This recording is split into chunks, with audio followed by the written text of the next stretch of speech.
Hey everyone, I'm Mind, and this is set number 76125, Iron Man Hall of Armor from the LEGO Marvel Superheroes theme. This set contains 524 pieces, 6 minifigures, and retails for $59.99 in the US. Right at the start of this review, I want to mention that this set is on its last legs. It's being retired by the end of the year, and it's already sold out in some places, but it's also still available in some places. So if this is a set you want to get, now's the time to do it, because it's going to be gone pretty soon.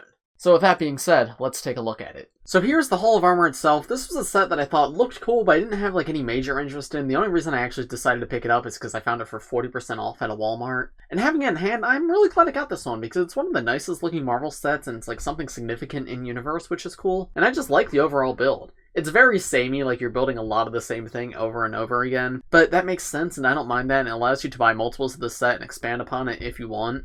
And I think that's really cool. So let's take a look at each part. Starting on the front right here, we have this little desk for Tony Stark. There's a chair right here for him, which is on a swivel, which is always fun. He's got a little mug on his desk, and then there's these blue computer screens. They're all stickered, and being trans blue, it's a bit hard to see the sticker, but if you put a solid color behind them, you can see it a little bit better. This one says System Error, and it's got a picture of one of the Outriders. Here we have an image of somebody, and it says blocked caller. I'm not sure who that's supposed to be. Maybe Agent Coulson, but I'm not positive on that, so let me know in the comments who this is supposed to be. Around the other side, this one right here seems to be a more generic design. Looks like it might just be running diagnostics. That might be a keyboard at the bottom, though I'm not positive what that's supposed to be. And then right next to that, you have some more diagnostics as well as Jarvis. Then we come to the center area, and this is one of the best parts of the set. So there's this platform in the middle for Tony Stark to stand on, and these robot arms right here to help him put the different Iron Man suits on or take them off. And if you put Tony on there, I think this is really fun. You have a nice bit of posability in these arms because they're on ball joints at the bottom, and then they have hinges right here as well as hinges at the little hands. So you can move these all around him to different parts of his Iron Man suit. He can rotate as well. And obviously there's something very similar to this in the movie, so I feel like this is a great translation to LEGO, and it also just makes for a really fun toy. And because the set comes with so many Iron Man suits, you can use this area to change Tony into one of these other suits. And then behind that is the actual Hall of Armor section, but each of these sections are actually removable, which is something I always appreciate from LEGO when they give you that option, because it allows you to play and customize things in different ways. So I'm going to take it apart actually to show you this final part. So you can see the computer desk area can disconnect to the suiting up area right here. It just connects with a little Technic pin into there. And then similarly, the center section can also be removed.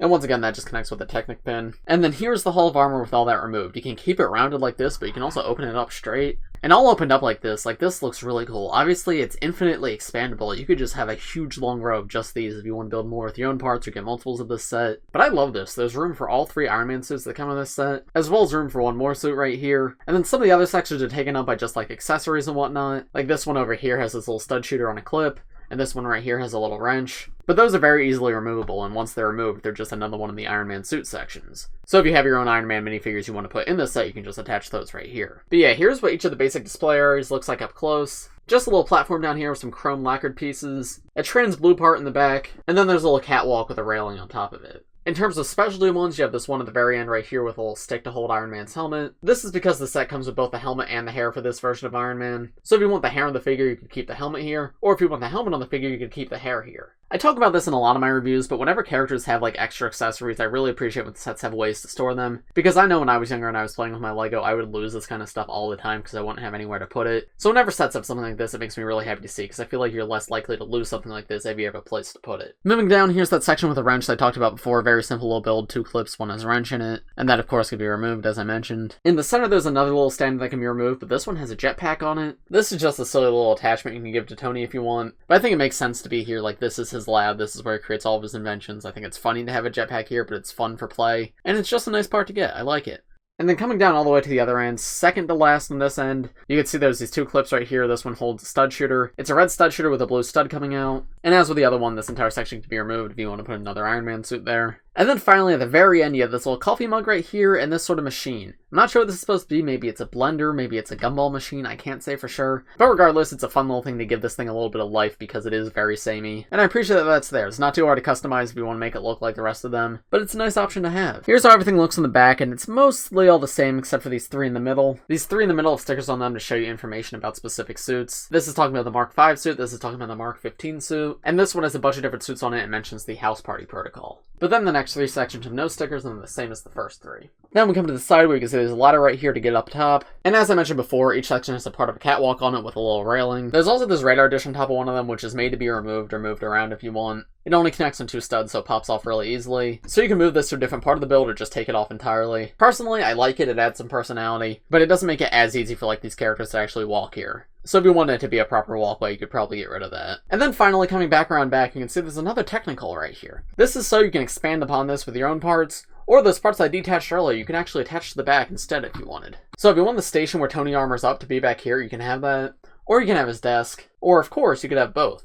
I think this definitely looks better the other way around with the armoring up station and the desk back here, but it's a fun alternate option if you prefer it like this. Moving next to the side builds, you can see there's this little drone right here as well as these two little pieces of fire. Pieces of fire are cool inclusions, those are always fun parts to get. And the robot's holding a little fire extinguisher and his different movable parts. His arm up here can move, and then there's a joint right here, and there's also a joint at the base. And then it just uses these Technic pieces at the bottom with these studs on them to represent wheels. This thing's cute, it kind of feels very bare bones, but I think that's kind of the point. It's supposed to be like very mechanical. And such a small scale, I think they did a nice job here. It's totally unnecessary for this set, but it's a cool inclusion, I like it. And then we have the Igor mech suit, who is so funny. I know a lot of people don't like this build, but I don't really see it. He's very silly, he's got a very flat face, but I think it's a fun build. And it's a nice inclusion in the set, it gives you something different for Iron Man. Yeah, I like him. He has a decent number of joints too, obviously he has them at the waist and at the shoulders, but he also has separate hand joints and separate feet joints, as well as individual fingers and pieces to represent toes. There's a decent number of poses you can get him in while also keeping him balanced, which I really appreciate because I always feel like posability is really important in mechs like these. He's got a total of 4 stickers, 2 on his legs,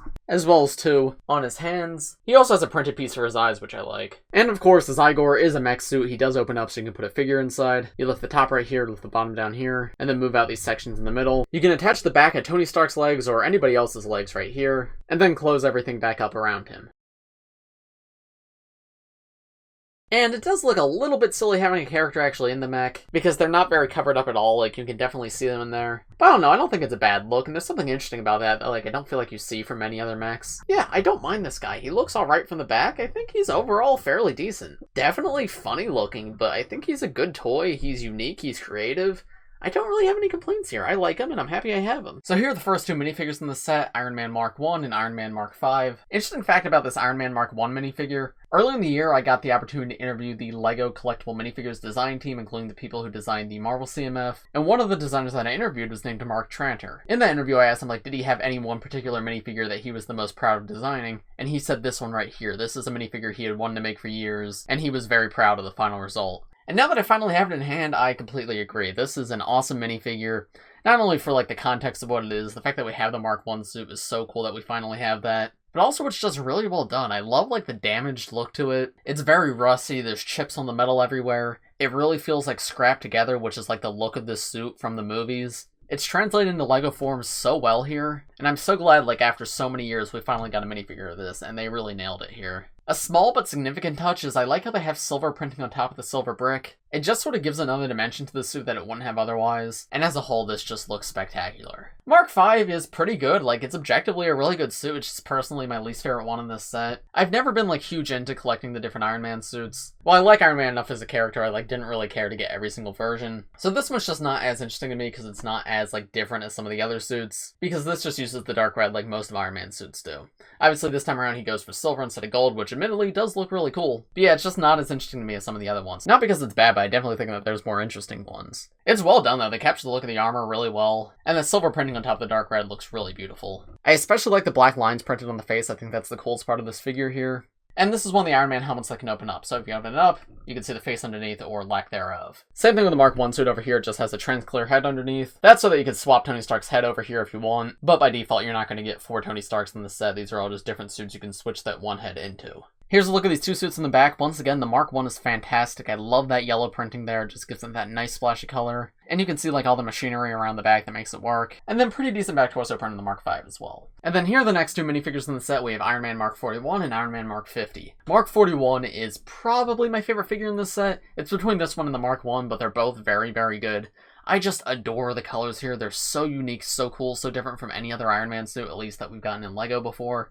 I love the color combination of the gold and black, it just looks so great together. And then the blue of the arc reactor in the middle just ties it all together and just gives it such a nice look. The level of detail here is also crazy, it's so intricate. And the use of the subtle gray combined with the gold, like it all just ties together so well. Again, it has those black markings on the face which make it look super cool and super unique. And of course the face can flip up, though there's nothing underneath on this one. But yeah, this one's spectacular, like even just look at that leg print, it's so insanely detailed. The designers did a fantastic job with this one. And then the Mark 50 is a pretty standard Iron Man suit. I think it's good. It captures the look of Iron Man from the MCU pretty well. But I've gotten many very similar figures before in the past, so this one in particular just like doesn't do anything special for me. But if you flip the mask up, you can see Tony Stark's face underneath. And as you saw earlier in this review, it also comes with this hair if you'd rather have that. Turning these guys around, there's a look at their back torso prints. Once again, a spectacular back torso print in the Mark 51. This is an amazing minifigure. Honestly, the more I look at it, this might be one of my favorite minifigures ever. It's just so nice looking. And then the Mark 50 has a nice combo of the red and gold and whatnot. And then taking Tony's hair off, you can see his back face print. His back face print has like a digital screen over his face. And that's for when he's actually in the Iron Man helmet, this is what he sees. I think that's a really fun idea for a face print, and I like that modern Tony Starks come with that one. And then the last two minifigures are two Outriders, and I don't have a ton to say about these guys. They were just the generic villains for the Avengers Endgame wave, and while they were in the movie, they didn't play like a significant role. So they're just sort of uninteresting figures to get. I'm happy I finally have some. This is my first and only set that has these guys, but yeah, I don't feel especially strongly about them. No leg printing, which kind of ruins like any look they're going for. And as I said with the Mark 41, like black and gold is a really great color scheme, but they don't do enough with the gold here where it just sort of feels washed out by the black. Like I get these are supposed to be generic, like massable villains, so they're not supposed to look intricate and unique. But yeah, I just don't feel especially strong about either of them. You can see they have these back attachments around the back to give them extra arms. Those are cool, especially for like your own customs and whatnot. And there's what the back torso prints look like, as well as the back head prints. Honestly, the back torso print is a million times nicer than the front torso print. The front torso print just feels kind of forgettable to me, but the back torso print looks like kind of beautiful. That's actually kind of shocking to see, especially because that's covered up most of the time by this. But yeah, not much else to say on those two. If you want to collect Outriders, this is a fine way to get two more. But they came in so many sets of this wave, so it's just like, they mean nothing to me. So, overall, what do I think of this set? I think this set's pretty good. I'm happy I decided to get it. Now, is it for everybody?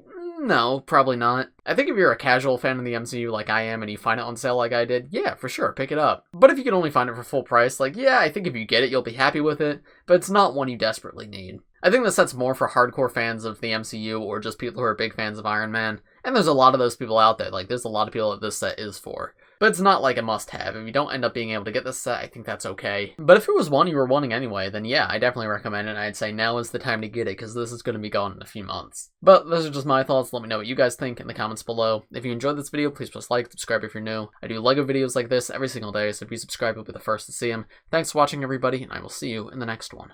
Bye!